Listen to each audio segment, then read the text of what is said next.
not a big fan of that name. But we've got the pleasure of having Harley Arnold in the studio. I think I've got that right at that time. Yeah. And for those who don't know, he is from Spoilt Brat Productions, which is actually produces music for a lot of the local musicians around the Northampton area. So obviously that founded in 2009, but we sort of playing around with music before that? Yeah, well, I've always been interested in music production, so I started off with just a piece of cheap software I got from PC World and started just recording some of my friends with like a really cheap microphone. But then I joined Northampton College, started the BTEC National in Music Technology, and then I just invested in buying a lot of new studio gear, and I've just been building up from there. Yeah, I mean, I imagine you probably made some quite interesting tracks in those first couple of years. Yeah, a lot of UK hip-hop tracks, mainly. So you said that it was this BTEC thing you did that sort of got you into it. What was it about that sort of drove you on to... Well, at college they sort of try and teach you a lot of the like physics behind music, but I seem to think that you got to just enjoy it, really. So after I learned the basics of using the software, and I was able to have free range over what I was going to make, so it's always handy to know your gear. Yeah, I mean, and I imagine a lot of the artists you've had, are they people you've met at college? A few of them met through college, and some of them are just like word of mouth, like they've heard a recording, so they've got in contact with me over Facebook or emailed me, or some people I just find on their MySpace or YouTube accounts, and I just contact them. All right. Have you had any sort of contact you for help? Yeah, well, Vickii Stocker, I heard for one of my friends from college. She contacted me because she needed a recording done. Out of people who contacted me, I think she's about the only one at the minute. Okay. Bright Light, who's an MC, he contacted me as well because he had a few tracks that he wanted done. He had music, but no one to record the vocals. So.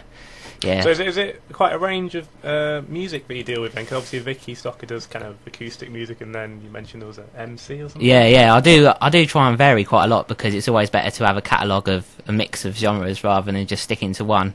But because I sort of listen to a lot of hip hop, but also I'm into like rock music, acoustic music as well. So obviously I can give over ideas on that sense. But does it present like a different challenge making music for hip hop and the sound wise? Yeah, I normally ask people is there a certain artist they listen to, so I can get an idea of how they want their music to sound. Oh, okay. So obviously if I'm not like accustomed to that kind of music, and then I'll have a few listens through and get an idea. Okay. When you ask people like which particular artists they want to sound like, is there anyone that keeps coming up, or one that's come up and you're like, oh no, you don't want them, do you?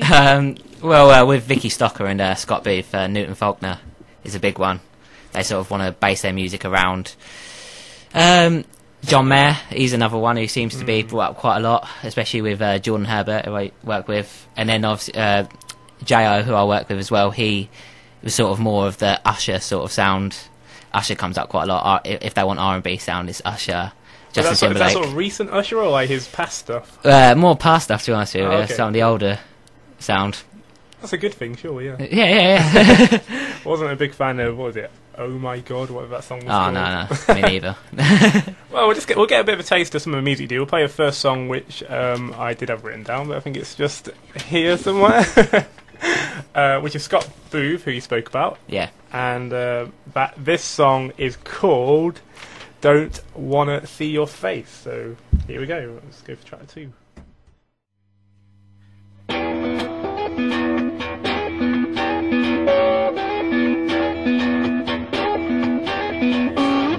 Yeah, because see, we look good by being on me, yeah, friend, falling around, bringing you up a while in downtown, like jumping into the ring, just to sing, but it ain't nothing, yeah, for old friends, you got ain't go with the many bangles, you think I love you, you think I need you, damn no, get out the door, don't wanna see your face no more, you think I love you, you think I need you, damn no, get out the door, so don't wanna see your face.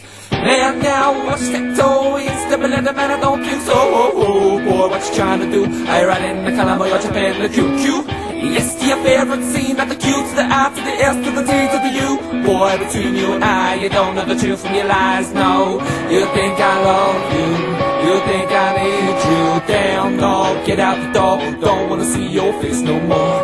You think I love you, you think I need you. Damn, no, get out the door.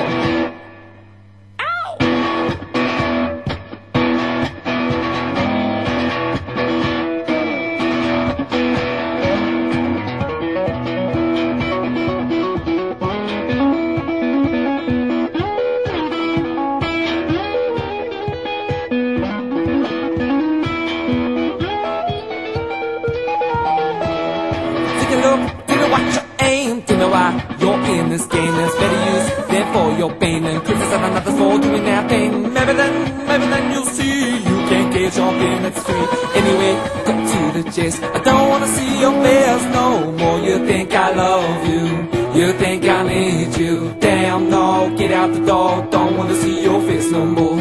You think I love you, you think I need you. Damn, no, get out the door, don't wanna see your face no more. You think I love you, you think I need you. Damn, no, get out the door, don't wanna see your face no more.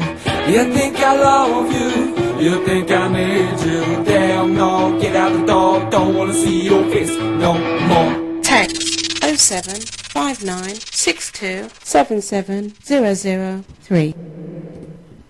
So there we go, that was Scott Booth.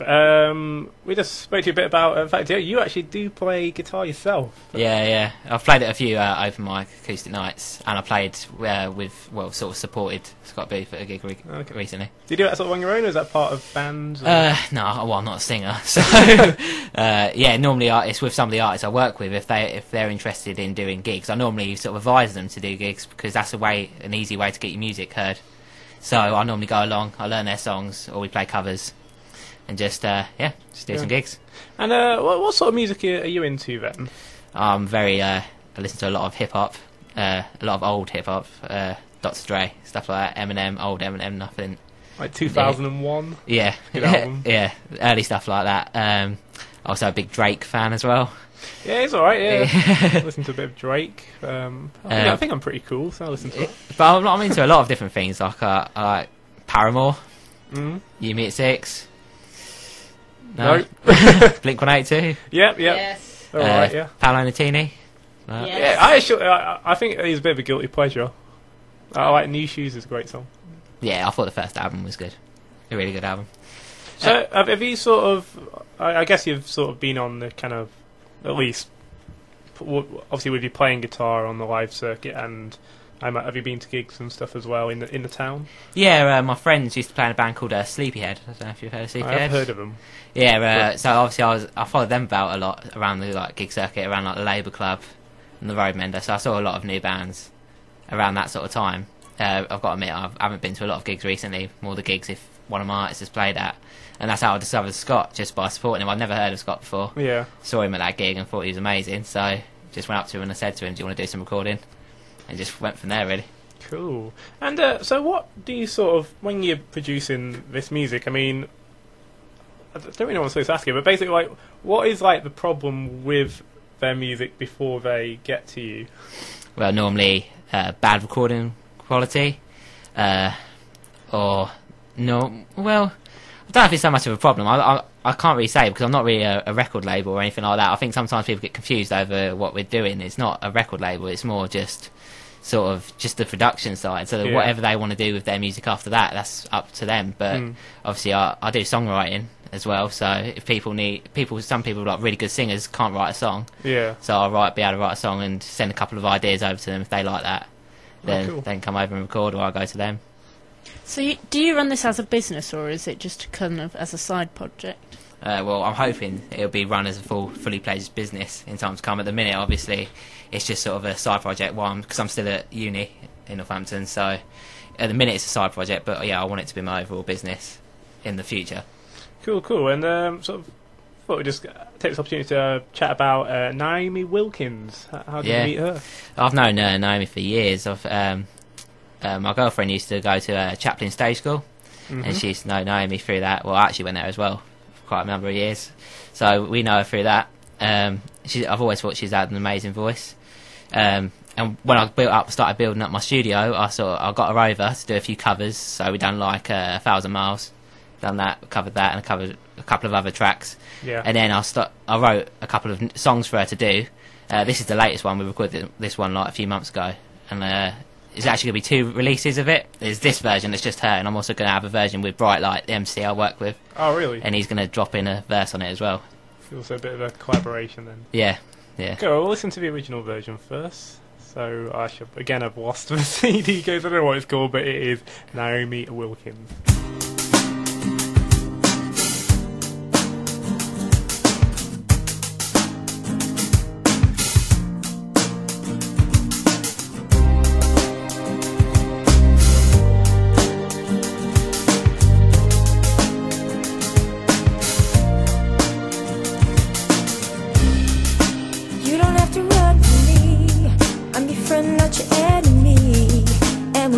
Together, stuck to each other, we got one another now. I wish somebody could see this ain't what life was supposed to be. There's no man for his brother, and everyone's just fighting, can't love one another. They promised Alice in Wonderland, and all she got in return was some notes and change in her hands. Guess that's a hard lesson to learn. And what they promised to you is what they promised to me. Ain't no turning back now. Just hold your head high. Let it go, believe we can take some time to breathe. We can do this on our own. We gotta be strong and just carry on. We carry on. Cowards, they like to see the fear in us. Something you learn from experience. They don't deserve our time. The minute we speak up, they say we crossed the line. I've heard so many times before, they're spending money that they can't afford, and the bills are getting bigger, the stocks are growing taller, and that's the cost of living. They promised Alice in Wonderland, and all she got in return was some notes and change in her hands. Guess that's a hard lesson to learn. And what they promised to you is what they promised to me. There ain't no turning back.